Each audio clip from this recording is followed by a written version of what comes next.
si vous voulez poser une question, vous levez simplement la main.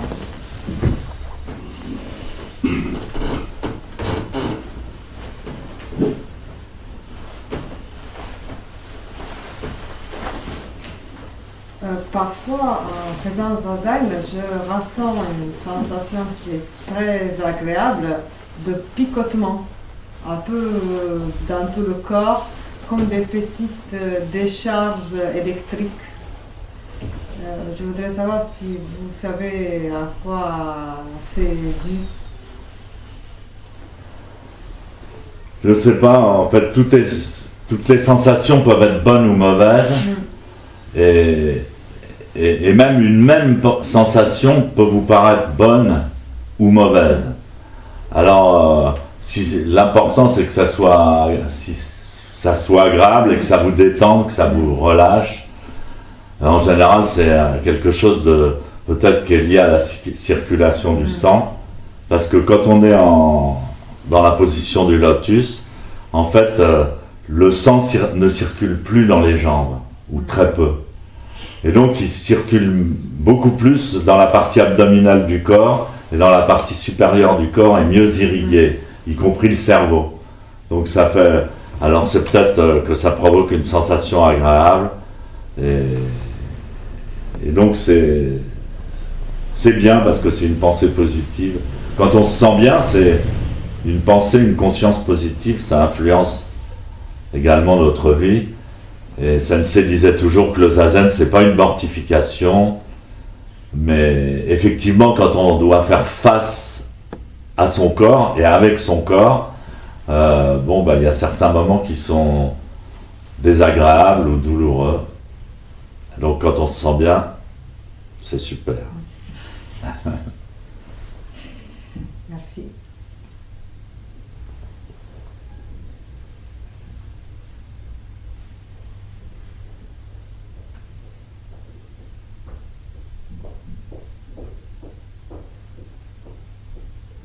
Ouais. En anglais, non? Ouais, je vais essayer de comprendre.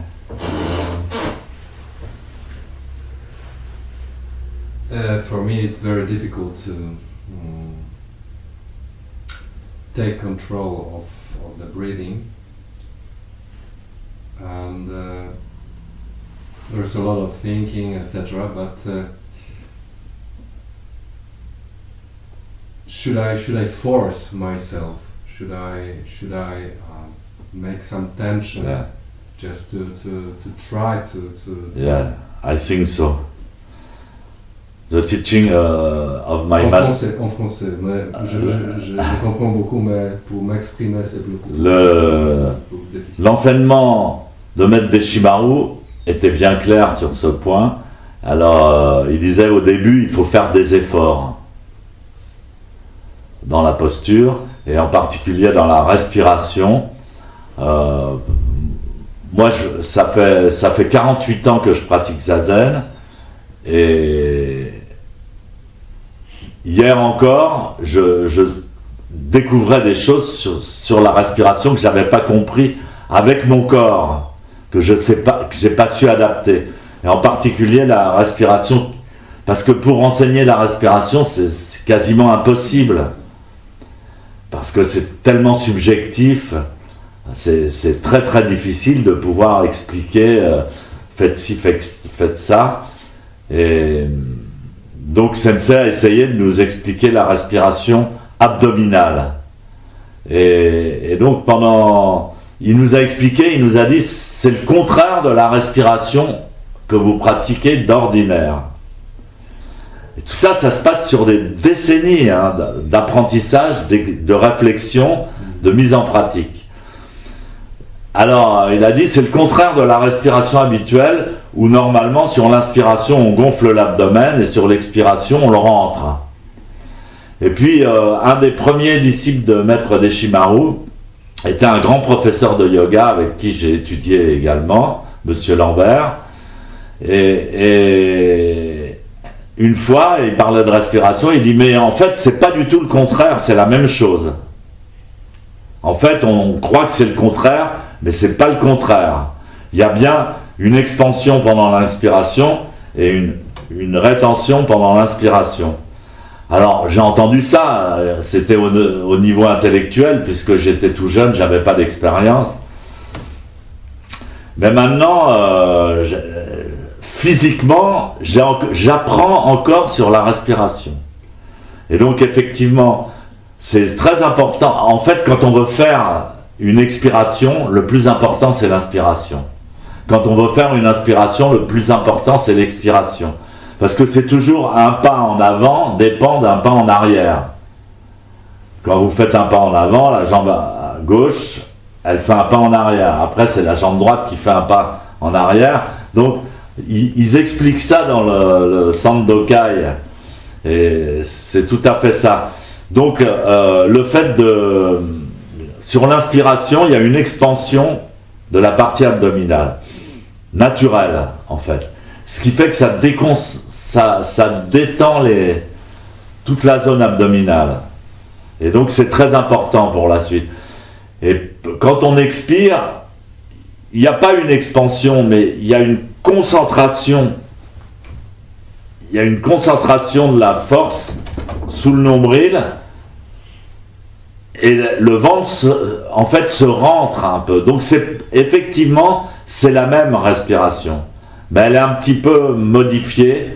Sur l'expiration, on manifeste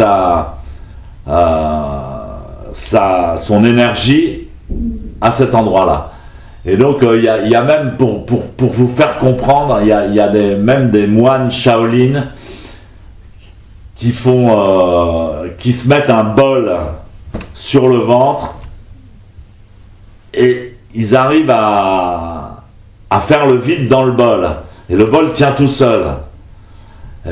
Cette démonstration que j'ai vue une fois m'a vraiment fait comprendre aussi quel mouvement, c'est comme si ça venait de toute la circonférence et que ça se concentrait au centre. Alors cette respiration, elle est importante et ça n'empêche pas qu'elle est mêlée à d'autres respirations. J'ai appris à faire un petit point d'arrêt à l'inspiration, faire un petit point d'arrêt à la fin de l'expiration. Ça aussi c'est important pour donner du calme à sa respiration et l'enraciner bien et calmer le cœur beaucoup plus profondément. Et après, on peut jouer avec la respiration abdominale, mais faut pas... L'idéal, c'est de le faire naturellement et en douceur. Mais Maître Deshimaru, c'était pas sa méthode. C'était la méthode à la japonaise, c'était d'y aller à fond. Jusqu'à ce qu'on soit très fatigué et qu'on lâche. Et donc pour s'entraîner, pour apprendre, il faut se forcer, il faut essayer. I tried many times, but every single time when I was trying to force myself, it was every single time afterwards it was some kind of tension. Yes, of course, me too. But it's very, very strong, and I cannot just pass. Yes, but it is the way. Par exemple, you learn one thing and you will learn it during 5 years, 10 years, 15 years. You discover one thing and you will vous allez approfondir cette chose pendant 15 ans. Et sans vous rendre compte, et puis au bout de 15 ans, vous allez vous dire ouais, maintenant je crois que je le maîtrise assez bien. Et ça fait 15 ans que j'ai commencé à pratiquer ça et maintenant je le prie. Et puis au bout de 15 ans, vous allez découvrir encore une nouvelle chose. Ça va tellement vous intéresser parce que quand on découvre quelque chose de nouveau, on est très heureux en fait c'est le bonheur quoi. J'ai découvert un nouveau truc de Zazen, ça fait 30 ans que je cherche à l'apprendre. Alors on a toujours l'impression qu'on n'avait rien appris avant, qu'on était nul et qu'on vient seulement de comprendre. Mais après on va penser qu'à ça en Zazen, on va essayer de le développer, de le maîtriser, etc. C'est le côté magnifique, je trouve, de la pratique. Et ça prend du temps. C'est pas des choses qui peuvent s'apprendre. C'est pas superficiel. C'est viscéral. Mais donc après, quand on commence à le maîtriser, qu'on peut maîtriser sa vie grâce à ça, par exemple, maîtriser sa colère, maîtriser son angoisse, parce qu'on a découvert comment il fallait faire. Et il y a des fois où on se rend malade avec Zazen. Mais oui, il y a des fois où il y a un truc qui va pas bien dans son corps, et puis on se rend compte au bout d'un moment que c'est notre respiration qui n'allait pas. Et moi j'ai toujours dit, parce que je connais ça depuis longtemps, et le Zazen soigne ce qui l'a rendu malade. Il y a des fois des phases de désagrément ou de maladie liées au Zazen, et puis après le Zazen lui-même nous apporte la solution. Alors moi, la première fois que j'ai fait Zazen, j'étais en sueur. Je faisais Zazen, mais j'utilisais toute ma force musculaire, alors que on est censé se détendre. Mais c'est ce que souhaitait Maître Deshimaru. Il arrivait, il nous appuyait dans le dos, il exagérait complètement la posture, etc. Et jusqu'à ce qu'on trouve l'aspect raisonnable. Voilà, c'est pas parce qu'on a une voiture qui roule à 300 km/h qu'on est obligé d'aller à 300 km/h tout le temps. On peut très bien aussi aller en ville, conduire doucement, etc. Ok, je vais essayer. Tranquille. Et puis chacun a sa caractéristique. Moi, je sais que j'ai appris très lentement. Et que j'ai fait beaucoup d'efforts. J'ai beaucoup été sur l'effort pendant, je pourrais, même encore maintenant, je suis sur l'effort. C'est-à-dire, j'ai beaucoup été à prendre consciemment, dans l'effort, répéter, pendant des dizaines d'années avant de lâcher. Alors, est-ce que c'est bien ou pas? Je vais essayer. Jusqu'à là, till now, I was just using the method, just let it be, and afterwards, it just came to a smooth breathing, but in a natural way. There wasn't any. Yeah. Working with Vous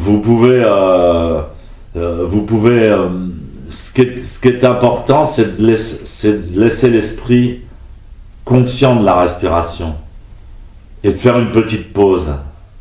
Le fait de faire une petite pause, c'est même un millième de seconde, mais avec l'esprit. Faire la pause avec l'esprit, de manière à... Et d'ailleurs, c'est marrant, j'ai vu en psychologie, sur Internet, qu'ils utilisaient ce même genre de respiration. Ils appellent ça la respiration carrée. C'est-à-dire, il y a une phase inspiration, une phase apnée, une phase expiration, une phase apnée. Donc, ils considèrent que c'est la respiration carrée. Moi, je la prends à ma manière, un peu comme je l'ai appris.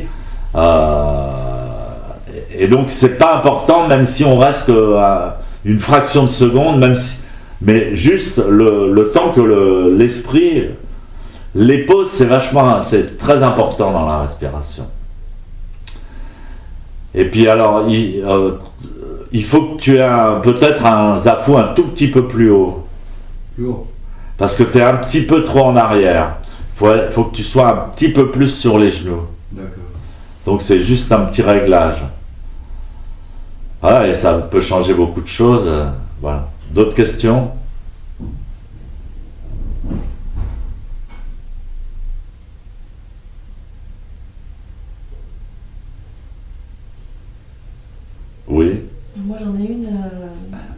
concerne le kinin et la synchronisation entre respiration, Ouais. nombre de pas. Ouais.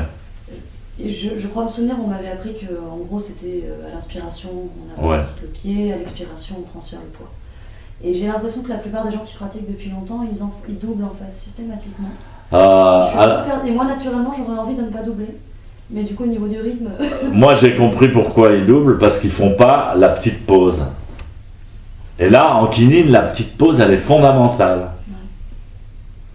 Si vous faites la petite pause, c'est-à-dire vous vous reposez un peu en haut de l'expiration, et vous vous reposez un peu en haut de l'expiration, vous êtes dans le rythme. Vous êtes dans le rythme. Donc, idéalement on double pas, on maintient juste. Oui. Dogen lui-même et maître Nyojo, le maître de Dogen, dit que le Bouddha a dit lui-même qu'on doublait pas. Donc l'idéal, c'est de rythmer exactement la respiration. Mais pour ça, c'est qu'à la fin de l'expiration, il faut laisser un petit temps d'arrêt dans lequel on va faire le pas en fait. Et après, un petit temps d'arrêt. Et là, on est bien dans le rythme. On est bien dans le rythme, mais en plus, on fatigue pas. On se fatigue beaucoup moins. Pendant la Sesshin, j'ai fait une expérience de faire kinin un peu plus longtemps. Parce que, alors, l'avantage, c'est que j'avais déjà vécu ça dans un autre exercice. J'avais pratiqué d'autres exercices avec un autre maître qui consistait à marcher longtemps, les yeux bandés, on voyait rien. Et donc, on doit marcher, avancer, etc. Et c'est crevant. C'était crevant parce que aussi, on avait une position des mains comme ça. Alors, en kinin, on est comme ça, c'est quand même plus confortable. Mais donc, si on fait zazen kinin longtemps, ça fatigue un autre aspect de nous-mêmes, en fait. Un autre aspect de nous-mêmes qui est un aspect actif. Et j'ai appris ça dans la médecine chinoise. Pour soigner l'excès d'activité, eh ben, il faut du calme, etc., etc. Donc, je sais même plus ce que je raconte là. Ah si, voilà. Donc, quand vous faites zazen kinin longtemps, vous êtes crevé. Vous avez commencé à avoir mal au dos, mal aux épaules, mal aux mains, mal aux bras. Et donc, si on fait kinin pendant une demi-heure, voire une heure, les gens vont être crevés. Ils vont avoir qu'une envie, c'est de s'asseoir en zazen. Et alors là, quand vous vous asseyez en zazen, waouh, c'est complémentaire, complètement complémentaire. Et là, vous vous asseyez en zazen, vous dites quelle détente et quel abandon. Et là, vous avez envie de vous asseoir en zazen. Alors, au bout d'une heure de zazen, ça va commencer à vous picoter, pas comme madame, mais à vous picoter désagréablement. Et là, vous allez dire, ah, j'ai envie de me lever, j'ai envie de bouger mes jambes, j'ai mal, quand c'est que ça finit. Et en fait, les deux sont vachement complémentaires, mais comme on fait très peu kinin, on s'en rend pas compte. Donc dorénavant, dans les Sesshin, je vais faire des kinin un peu plus longs, de manière à ce que les gens soient contents de se rasseoir et libèrent certaines choses dans le zazen. Donc votre question est très bonne, et vous voyez que elle n'est pas d'aujourd'hui, puisque même Maître Dogen, il y a 1400 ans, posait déjà le problème. Bravo. D'autres questions avant la gadette des rois? Bon, merci. Negawaku wa konokudoku o motte amaneku isai ni yoyoboshi. Parenato shujo tamina tamani butsudo yoren koto.